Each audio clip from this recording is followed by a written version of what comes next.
The story begins like any other day at Heartland. The sun rises over the wide-open fields, painting the sky in soft orange and gold. Horses gallop across the pasture, their hooves thundering like drums of joy. Inside the house, Amy laughs while brushing her favorite horse, while Jack sits on the porch sipping his morning coffee. It feels safe. It feels normal. But in horror, safety is always the first illusion. As the camera drifts across the barn, the wooden beams groan louder than usual, as if the structure itself is breathing. Dust falls from the rafters without reason. A cold wind slips through the cracks even though the day outside is warm. Nobody notices these signs except the animals. The horses snort nervously, their ears twitching toward something unseen. Their restless eyes dart at the shadows crawling along the barn walls, though nothing is there. Amy gently strokes her horse's mane, whispering soft words of comfort. But the animal doesn't calm down. It stomps, pulling away, its wide eyes reflecting something Amy cannot see. She laughs it off, just another restless morning. Yet when she turns her back, the camera lingers on the horse. Its breath fogs in the warm air as though the temperature around it suddenly dropped. Then comes the first sound. A faint creak, like footsteps on the old barn floor. The camera tilts upward to the loft where nothing but cobwebs hang. Still, the sound repeats, slow, deliberate steps moving closer. Amy freezes. She calls out, thinking it's just Jack checking the hay, but no one answers. Silence, until the whisper begins. Not loud, but soft enough to raise the hair on your arms. Her name, drawn out like a secret. Amy. The screen flickers to black, and the nightmare begins. Night falls over Heartland, and the calm beauty of the ranch changes into something darker. The camera shows the empty fields under the moonlight, quiet, still, almost frozen. But then, a single horse cries out, its sharp neigh slicing through the silence like a scream. Amy wakes up startled and rushes to the window. The horses aren't grazing peacefully anymore. They're pacing in circles, heads jerking, eyes glowing faintly in the dark. It looks less like animals moving freely, and more like something pulling them with invisible strings. Amy runs to the barn, flashlight in hand. The beam cuts through the darkness, shaking with her unsteady hands. The barn doors swing open on their own, creaking as if welcoming her inside. Dust swirls in the light, but the air feels heavy, thick, almost choking. The horses kick at their stalls, their bodies pressed against the wood as if trying to escape. Amy whispers, "What's wrong?" "What's out there?" But her voice sounds small, swallowed by the darkness. She hears a new sound, a faint tapping. Tap, tap, tap coming from the far end of the barn. She raises the flashlight and finds a trail of muddy hoof prints leading across the floor. But there's something wrong with them. The prints are twisted, bent at angles no real horse could make. They almost look human, but not quite. Amy follows the trail, her breath shaking until it stops suddenly at the wall. No door, no gap, just solid wood. The prints end there, as if whatever made them walked straight through. She backs away, terrified, when the tapping starts again, but this time it's not on the floor. It's above her, from the loft. The camera tilts up, showing shadows shifting in the hayloft, though no one is there. The horses scream louder, slamming against their stalls. Amy shines the light upward, and for 1 second something flashes in the beam. A pale hand, claw-like, retreating into the dark. The flashlight flickers, and when the beam steadies again, the loft is empty. She runs from the barn, but just before the doors slam shut behind her, a whisper trails through the air. This time it's not just her name. It's a warning. You shouldn't be here. The screen cuts to black. The next morning, the sun shines over Heartland as if nothing happened. Birds sing, the air feels warm, and the ranch looks alive again. But inside the family home, silence lingers like a shadow. Amy tries to convince herself that what she saw was just her imagination. Yet the horses are still uneasy, eyes shifting to corners, ears twitching toward empty space. Even in daylight, they sense what she cannot see. Jack heads to the attic, searching for old tools. As he pulls down the ladder, a rush of cold air spills into the hall even though the summer heat presses outside. He climbs up, the floor creaking beneath his boots. The attic is full of dust and forgotten boxes, but something feels wrong. A photo album lies open in the middle of the floor, as if placed there on purpose. Jack kneels, wiping dust from the pages. His eyes narrow. Every picture shows family gatherings on the ranch. Except the faces. They've all been scratched out, deep, violent lines tearing across smiles, gouging out eyes, ripping through joy. Meanwhile, downstairs, Lou tries to calm Katie with breakfast, but the little girl stares at the wall instead of eating. Her fork hangs frozen in her hand. "There's a woman in the hallway," she whispers. Lou turns instantly, but no one is there. She brushes it off as childish imagination, but Katie doesn't blink. "She's standing right next to you," the girl says. That night, Amy lies awake, unable to sleep. The sound begins again, footsteps, but not heavy ones. They're light, slow, pacing outside her bedroom door. She gathers courage and pulls it open, but the hallway is empty. The floorboards creak, though, as if someone has just stepped away. She follows the sound to the old mirror at the end of the hall. Her reflection stares back at her, pale in the moonlight. But something is wrong. There's another figure behind her. A woman in black with hollow eyes and no mouth. Amy spins around. The hallway is empty. She looks back at the mirror. The figure is gone, her heartbeat pounds in the silence. Then a whisper crawls through the air again, dragging her name across the dark. "Amy." The screen fades out, leaving the sound of horses screaming in the distance. The ranch was built on trust between humans and horses. They were always gentle, loyal, almost family. But tonight that bond shatters. The storm rolls across the sky. Thunder rattling the windows, rain striking the roof like nails. Amy rushes to the barn, hearing the frantic cries of the animals. She bursts inside and her heart freezes. The horses are not just restless. They are different. Their eyes gleam with a dull, unnatural glow, like fire trapped in glass. Their breath escapes in long, white clouds even though the air's warm. They slam against their stalls not to break free, but as if something is pulling them from within. The sound of hooves against wood echoes like war drums. One stall door suddenly bursts open. A chestnut mare stumbles out, foam dripping from its mouth, muscles twitching as if controlled by unseen hands. It doesn't charge Amy. It stares at her, unblinking, waiting.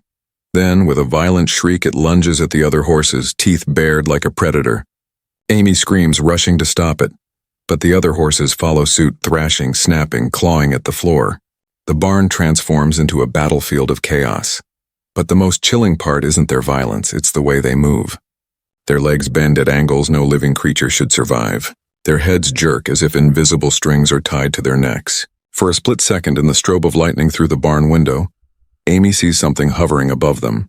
A figure, tall and thin with hands stretched downward, pulling the horses like puppets on strings. Amy drops the lantern in terror, and the flame dies, plunging the barn into darkness. The sound of hooves grows louder, closer, circling her in the pitch black. She presses against the wall, heart pounding, whispering, "Please, stop." Then silence. Dead, heavy silence. The flashlight flickers back to life in her trembling hands. Every horse has stopped moving. They stand frozen, their glowing eyes locked on her as if waiting for a command. And in that breathless moment, a low, inhuman voice seeps from their throats in unison. "Leave, or be taken." The barn doors slam shut, trapping her inside. The screen cuts to black. The chaos in the barn leaves Amy shaken, but the questions burn louder than fear. What is happening to the horses? Why is the farm changing?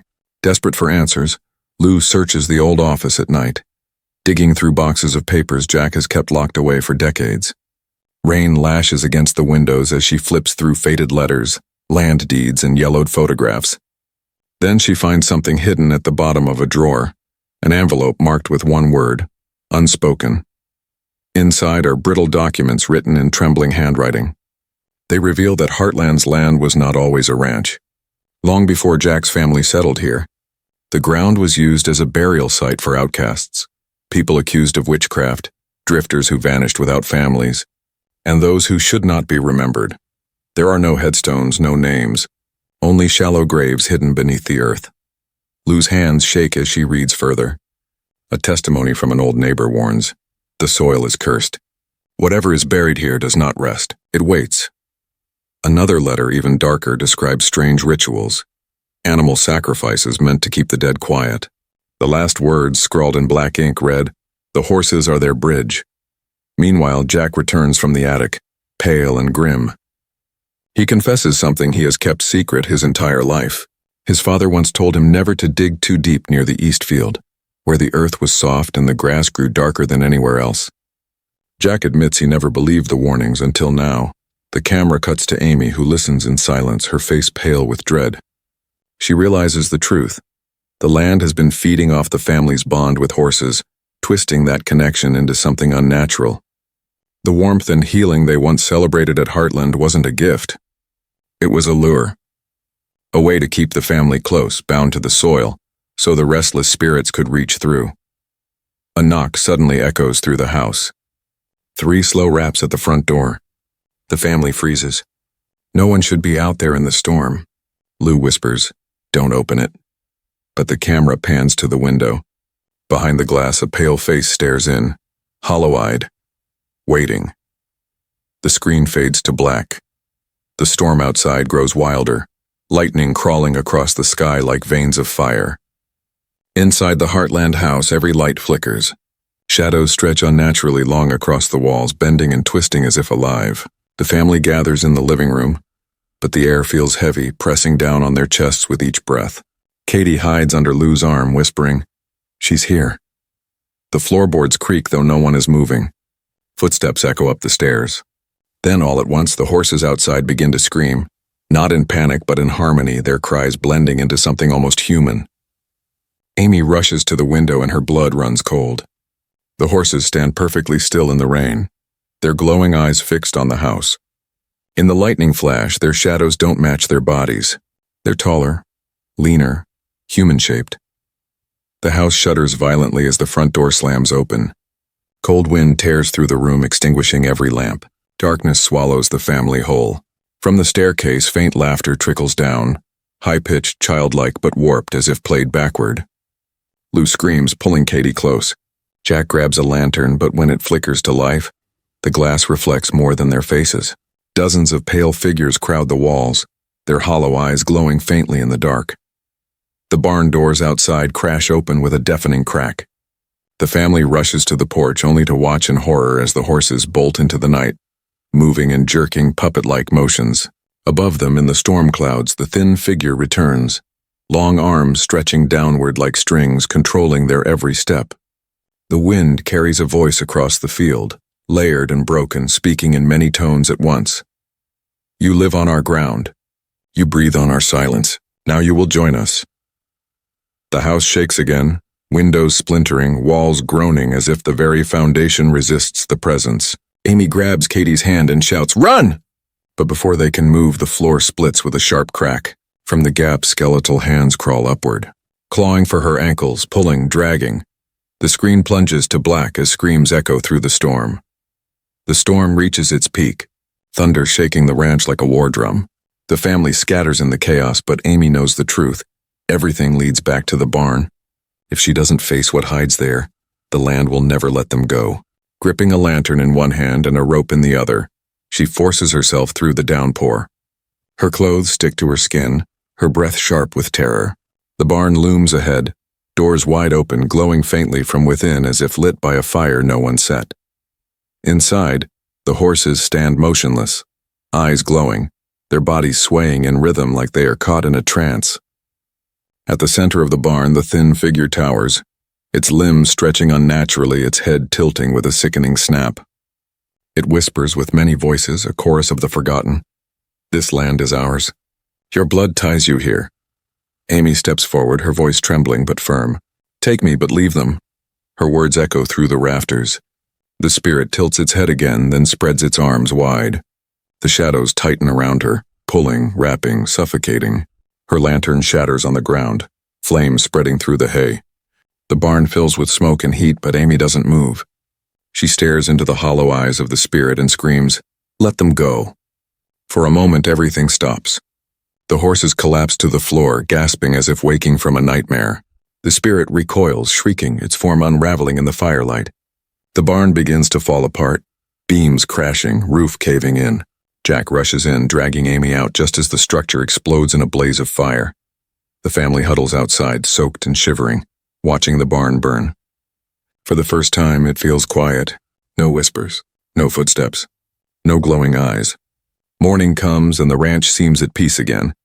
But as the camera drifts across the smoking ruins, one horse stands apart from the rest. Its eyes glint faintly in the ash, not with firelight, but with that same unnatural glow. The camera closes in, its breath fogging the air though the sun is hot. Slowly, it turns its head toward the lens, staring directly at the viewer. The screen cuts to black. A final whisper. Heartland was never yours.